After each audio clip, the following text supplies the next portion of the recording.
Assalamualaikum warahmatullahi wabarakatuh. Alhamdulillah, kita masih diberi kesempatan sampai hari ini dalam suasana yang penuh kebahagiaan. Salawat serta salam kita sanjungkan kepada baginda Nabi Muhammad SAW yang telah membawa kita dari zaman penuh kegelapan ke zaman yang terang benderang dengan cahaya iman dan Islam. Setan merupakan musuh terbesar umat manusia. Setan juga masuk ke dalam hati setiap orang, dan setan juga tidak melihat apakah dia seorang mukmin ataupun kafir. Setan terus melakukan upaya untuk membawa hasutan, keburukan, dan kejahatan ke dalam dada ataupun hati manusia. Nabi Adam alaihi salam harus keluar dari surga karena tergoda oleh bujuk rayuannya. QS Al-Baqarah ayat 36 dikatakan, setan akan memukul dan menyerang manusia dari segala arah, sehingga manusia tak berdaya dan menjadi kufur kepada Allah.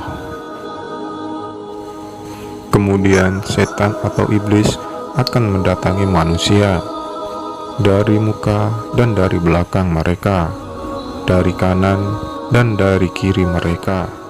Allah Subhanahu wa Ta'ala berfirman, ia atau iblis berkata, Tuhanku, oleh karena engkau telah memutuskan bahwa aku sesat, aku pasti akan jadikan kejahatan terasa indah bagi mereka di bumi, dan aku akan menyesatkan mereka semuanya, kecuali hamba-hambamu yang terpilih di antara mereka. Allah berfirman, ini adalah jalan yang lurus menuju kepadaku. Sesungguhnya kamu iblis tidak kuasa atas hamba-hambaku, kecuali mereka yang mengikutimu, yaitu orang yang sesat. QS Al-Hijr ayat 39-42. Ada banyak cara yang dilakukan setan dalam menggoda, merayu, dan menyesatkan anak Adam. Berikut beberapa di antaranya.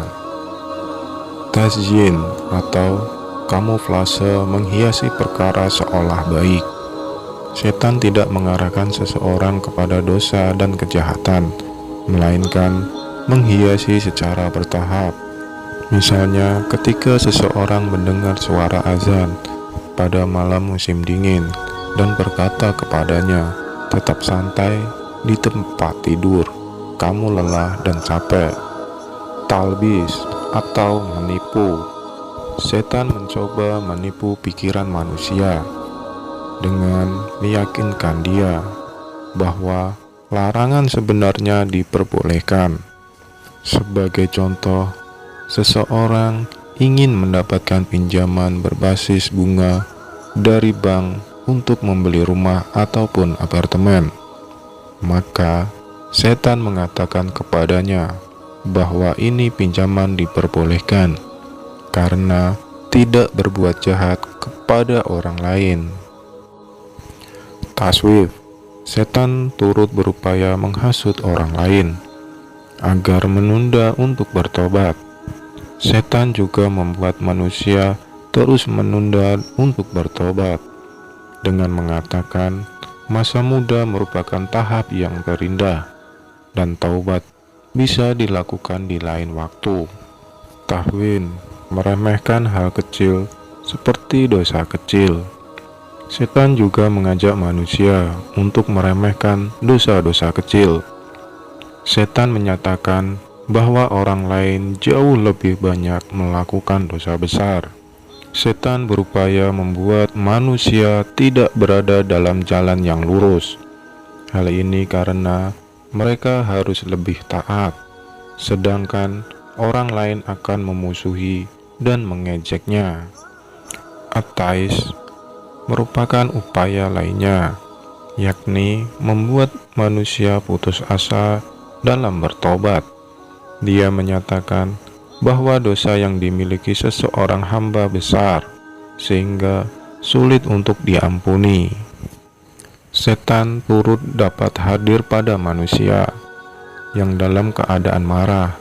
Dia datang melawan pikiran orang yang waras. Setan juga menjadikan manusia tinggi angan-angan, mendorong manusia supaya takut akan kemiskinan. Kemudian dia menghasut manusia untuk dapat kaya dengan jalan yang haram. Setan juga membuat indah keburukan manusia dan tidak toleran terhadap yang lain. Dia terus membuat orang lebih fanatik dan memotivasi manusia agar merendahkan orang lain. Demikianlah cara-cara setan menyesatkan manusia. Semoga Allah Subhanahu wa Ta'ala senantiasa menjaga dan melindungi kita dari segala tipu daya dan godaan setan. Amin amin ya robbal alamin.